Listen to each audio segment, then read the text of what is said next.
Bagi pengguna kendaraan roda 2 dan roda 4, sebelum bepergian periksalah kelengkapan kendaraan dan dokumen, serta patuhilah peraturan lalu lintas yang ada agar tidak melanggar tata tertib berlalu lintas sehingga tidak terjaring operasi Patuh Musi 2017.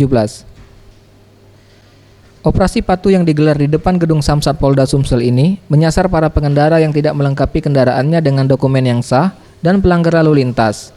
Dalam razia kali ini, ditemukan pelanggaran plat mobil yang digunakan tidak sesuai dengan yang ada di STNK. Pertama kita memberikan keringanan, yaitu dengan mengganti plat nomornya yang asli.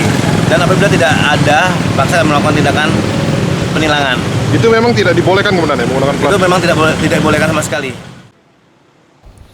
Bagi kendaraan yang terjaring, diharapkan dapat menunjukkan kelengkapan dokumen kendaraannya serta menyelesaikan proses sidang di pengadilan atau membayar langsung ke bank yang ditunjuk.